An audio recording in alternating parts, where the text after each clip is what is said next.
Welcome back everyone, this is TTS Daily with Yi. We're in India right now where a wedding is taking place and suddenly the groom's ex-girlfriend appears, kicks him from behind, he falls down and get up and they get into a pretty heated argument, even involving his new spouse/wife and another family member. And people are thinking, is this authentic or is this just another acted video, trying to be viral? This video has since gathered over 5 million views since uploaded last week. It looks pretty authentic to me, but honestly, what do you think?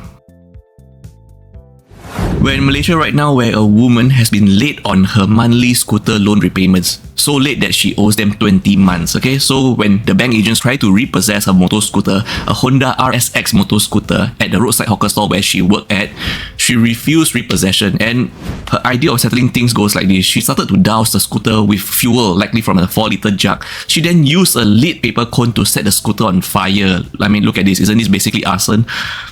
The scooter caught fire immediately and an agent's foot even caught fire briefly. Luckily, he's safe right now. Okay, the agents quickly left the scene, shouting with one clear word being clear, which is silly. He said, "Bo," to the lady. The lady was subsequently arrested and charged with mischief by fire.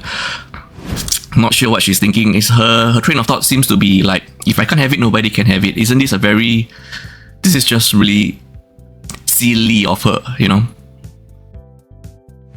We're in Rome right now, where a pair of Singaporean travelled to Rome for the Christmas holidays, and upon touching down in Rome, they had a rented vehicle. They decided to make a pit stop to get some essentials. And they actually left all their belongings in the car. So when they returned to the rental car, they discovered the side passenger window was broken and their belongings, including passports and luggage, were stolen. Only their coats were left behind. One of the travellers was expressing, shared the story on TikTok, expressing shock and dismay. I mean, would anyone have expected anything else to happen? Basically, you left a locked vehicle overseas with all your belongings inside. Let's just say that what works in one country might not work in another, So, yeah, okay. They felt helpless and concerned about managing the rest of their trip without essentials and in cold weather, especially without passports. Some friends even tell them, get the next flight back, cut short your trip, just end it now, get the next flight back. But however, with assistance from a kind local, they reported the theft to the police, replaced the rental car and found new accommodation. They applied for and collected a document of identity from Singapore's Honorary Consulate General in Rome. And they actually felt this new approach is liberating because dragging luggage on Italy's cobblestone streets is a struggle. So it's good that you can see the good in everything, be it good or bad, okay? So overall, they experienced local kindness and still enjoyed their trip in Italy. But then, an advice to all travelers, take note, please don't leave your belongings in the car and just park it there. What works in one country might not work in another, okay?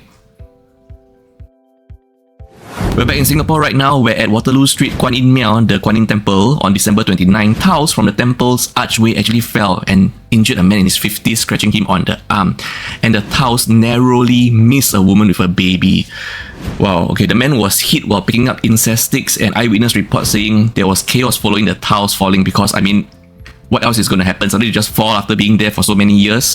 Witness suggests that maybe the archway might not have been well maintained and over the years they need repairs and the tiles are getting loose. So by Monday, repairs were already in progress with damaged parts covered and a safety net was installed. But as you can see in this picture here, maybe these nets might not be sufficient. Maybe they need to do a whole site inspection to check all other tiles and archways and decorative pieces and tiles in the temple.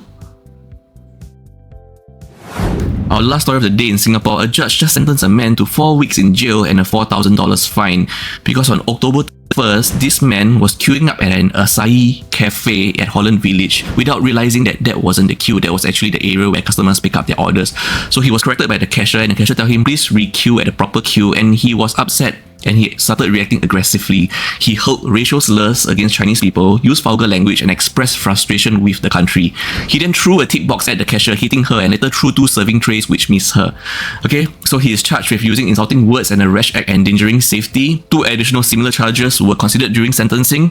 Videos of the incident were played in court. Prosecutors sought a harsh sentence to deter racist behaviour, especially in front of children. The man admitted his actions were impulsive, expressed some remorse, and acknowledged that his prior imprisonment did not fully reform his behaviour. The judge emphasised the need to protect service staff from abuse and noted the man's insight into his actions.